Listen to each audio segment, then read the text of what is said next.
Capítulo 11. Mensagem aos médiuns. Venho exortar a quantos se entregaram na terra à missão da mediunidade, afirmando-lhes que, ainda em vossa época, esse posto é o da renúncia, da abnegação e dos sacrifícios espontâneos. Faz-se mister que todos os espíritos, vindos ao planeta com a incumbência de operar nos labores mediúnicos, compreendam a extensão dos seus sagrados deveres para a obtenção do êxito no seu elevado e nobilitante trabalho. Médiuns, a vossa tarefa deve ser encarada como um santo sacerdócio. A vossa responsabilidade é grande, pela fração de certeza que vos foi outorgada, e muito se pedirá aos que muito receberam. Faz-se, portanto, necessário que busqueis cumprir, com severidade e nobreza, as vossas obrigações, mantendo a vossa consciência serena, se não quiserdes tombar na luta, o que seria crestar com as vossas próprias mãos as flores da esperança numa felicidade superior que ainda não conseguimos alcançar.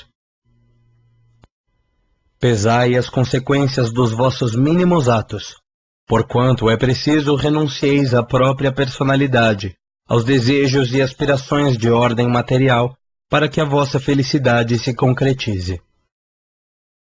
11.1. Vigiar para vencer. Felizes daqueles que, saturados de boa vontade e de fé, laboram devotadamente para que se espalhe no mundo a boa nova da imortalidade.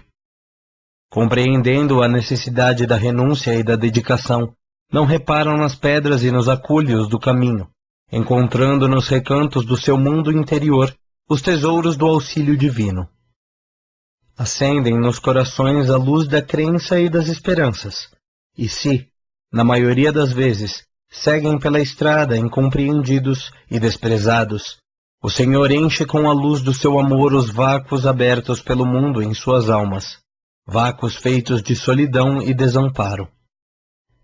Infelizmente, a terra ainda é o orbe da sombra e da lágrima, e toda tentativa que se faz pela difusão da verdade, todo trabalho para que a luz se esparja fartamente, encontram a resistência e a reação das trevas que vos cercam. Daí, nascem as tentações que vos assediam, e partem as ciladas em que muitos sucumbem, à falta da oração e da vigilância apregoadas no Evangelho. 11.2. Quem são os médiuns na sua generalidade? Os médiuns, em sua generalidade, não são missionários na acepção comum do termo.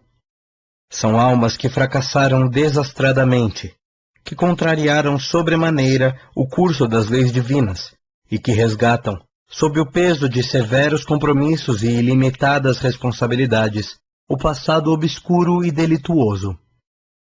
O seu pretérito muitas vezes se encontra enodoado de graves deslizes e de erros clamorosos. Quase sempre são espíritos que tombaram dos cumes sociais, pelos abusos do poder, da autoridade, da fortuna e da inteligência, e que regressam ao orbe terráqueo para se sacrificarem em favor do grande número de almas que desviaram das sendas luminosas da fé, da caridade e da virtude. São almas arrependidas, que procuram arrebanhar todas as felicidades que perderam, reorganizando com sacrifícios tudo quanto esfacelaram nos seus instantes de criminosas arbitrariedades e de condenável insânia. 11.3. As oportunidades do sofrimento. As existências dos médiuns, em geral, têm constituído romances dolorosos, vidas de amargurosas dificuldades em razão da necessidade do sofrimento reparador. Suas estradas no mundo estão repletas de provações, de continências e desventuras.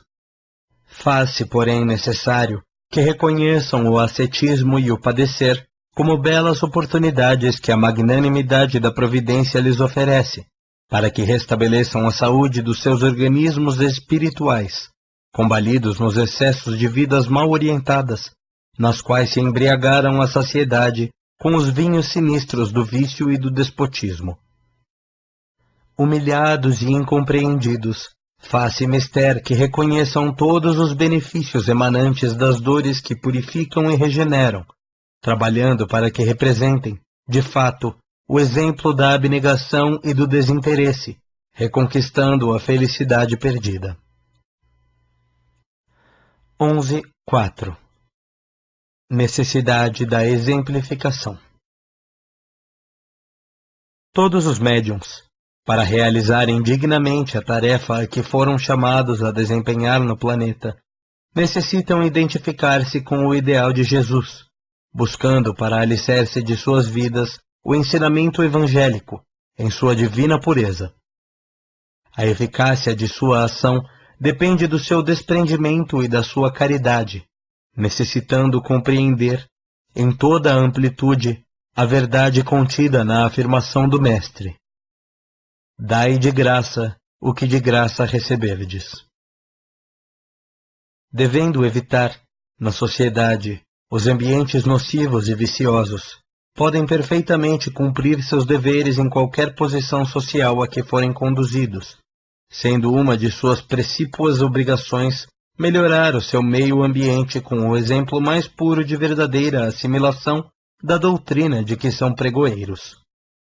Não deverão encarar a mediunidade como um dom ou como um privilégio, sim como bendita possibilidade de reparar seus erros de antanho, submetendo-se dessa forma, com humildade, aos alvitres e conselhos da verdade, cujo ensinamento está frequentemente numa inteligência iluminada que se nos dirige, mas que se encontra igualmente numa provação, que, humilhando, esclarece ao mesmo tempo o espírito, enchendo-lhe o íntimo com as claridades da experiência.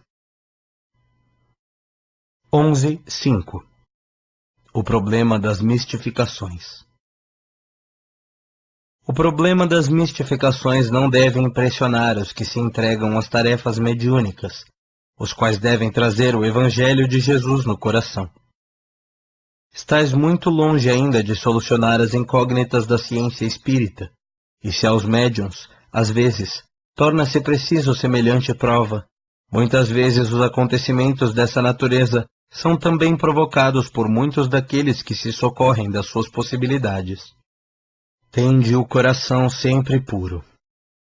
É com a fé, com a pureza de intenções, com o sentimento evangélico, que se podem vencer as arremetidas dos que se comprazem nas trevas persistentes. É preciso esquecer os investigadores cheios do espírito de mercantilismo. Permanecei na fé, na esperança e na caridade em Jesus Cristo, jamais olvidando que só pela exemplificação podereis vencer. 11.6 Apelo aos médiuns. Médiuns, ponderai as vossas obrigações sagradas. Preferi viver na maior das provações a cairdes na estrada larga das tentações que vos atacam insistentemente em vossos pontos vulneráveis. Recordai-vos de que é preciso vencer, se não quiserdes soterrar a vossa alma na escuridão dos séculos de dor expiatória. Aquele que se apresenta no espaço como vencedor de si mesmo é maior que qualquer dos generais terrenos, exímio na estratégia e tino militares.